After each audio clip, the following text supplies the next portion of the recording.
So we're standing here in front of the Virden Mine Battle Monument. It was dedicated in 2006. Rip-roaring speech by Cecil Roberts was the highlight of the ceremony.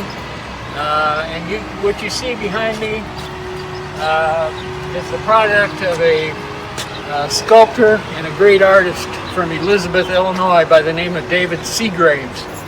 That was put together by his hands. His fingers literally created this scene. I was up in his studio in Elizabeth. If you see Mother Jones up at top, there on the top, he asked me one day in the studio, what do you think? Did her hat look like this or this? He changed her hat there right in front of several of us.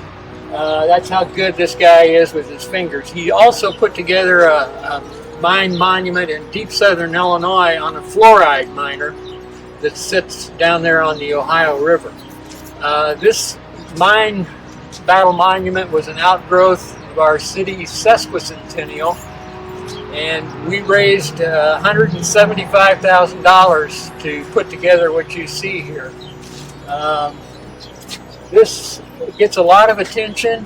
I would say there's never a line over here, but if you work where I do right across the street, you'll see people come in ones and twos and threes and fours any day of the year just to look at this mine monument. Pictured are Mother Jones, upper middle, General Bradley in the tall hat, leader of the Mount Olive contingent. He was here at Virden, probably was the big name in central Illinois among mine leaders at that time. The fellow next to Bradley is the Virden local leader, a guy by the name of Ed Cahill, who I've been doing some research on and found out that he was born in Gillespie in 1863.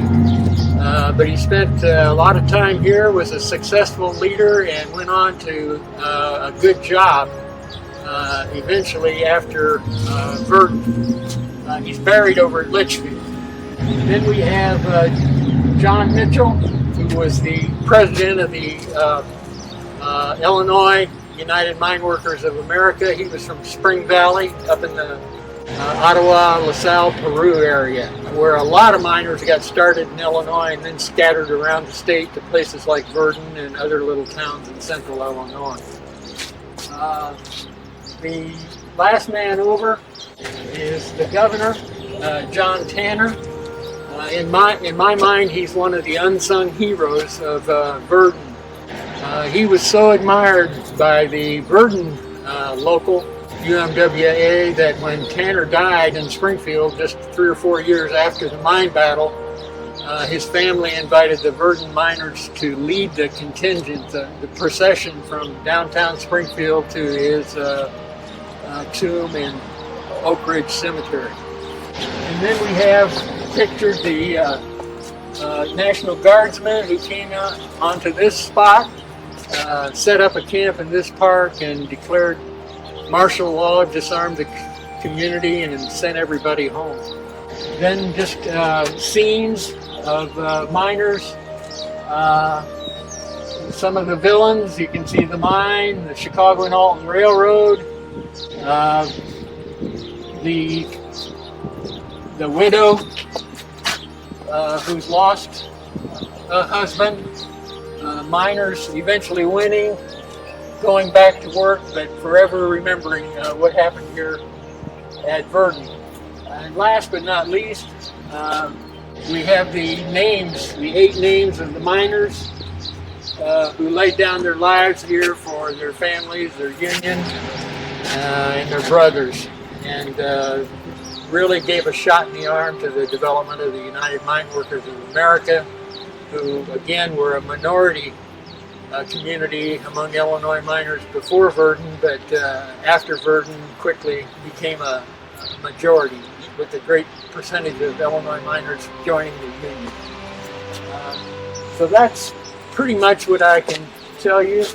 There is a piece over here. The artist wanted to show that black miners were recruited from the South, and I think it's good that we directly confront racial questions, try to be really upfront and honest about them. I do not believe that this was a race riot. Some people have twisted that into a race riot. No, this was not a race riot. This was a fight for wages. Anyone who dared come into this community or another community like it to take the jobs of local men, be they white, black, pink, purple, the same thing would have happened here. Virden had a small black population and a church at that time. This community was integrated in 1898. And it wasn't like some have made the story that this was a lily white community that had never seen a black face, and when those black faces showed up, a bunch of drunken coal miners started shooting in every direction. That's the story that kind of came down through town when I was a kid. Well, that story was wrong. This was a fight about money and wages, not about race. It wasn't a riot. Riots are spontaneous, unplanned. This was a well thought through battle. So those are some of the myths and some of the realities of the Virden mine battle. And I hope you'll take advantage to visit the great museums we have in Macoupin County at Mount Olive, Gillespie, and this beautiful monument here in Virden, and the historic Union Miners Cemetery in Mount Olive. And I thank you very much. Okay, so at the end of the fast and furious fighting out at the mine site on October 12, 1898, there were many people wounded, including several guards, and Superintendent Lukens of the Chicago Virden Coal Company sent downtown here on the square where we're standing his right-hand man, Jacob Eister.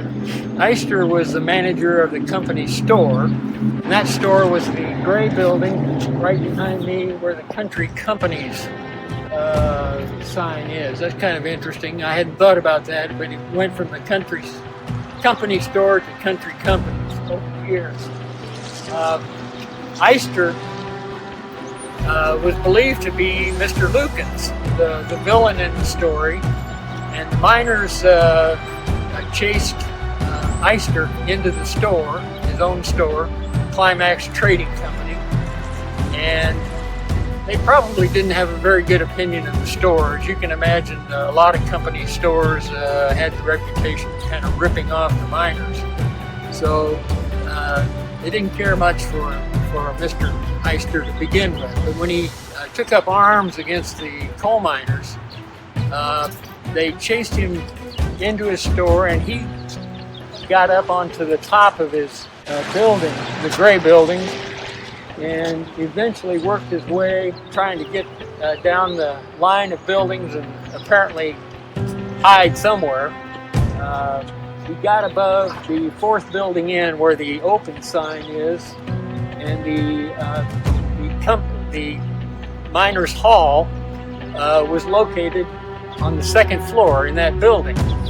So when Eister, running away from heavy fire from down below, got to that fourth building, he must have run into a skylight that he didn't see in his anxiety to get away from gunfire, and fell through the skylight into the second floor of that building, not knowing, of course, that was Miners' Hall.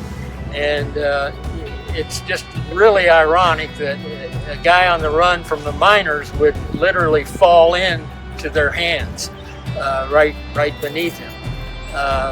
He did survive a pretty serious beating, and a couple miners were indicted for administering that beating. But that's just one of the many little stories about the mine battle. There are many other good ones too, and some are good but not true, as you can imagine too. I've heard some really wild things, like Another one I can tell you is none of the black strikebreakers were killed here at Virden.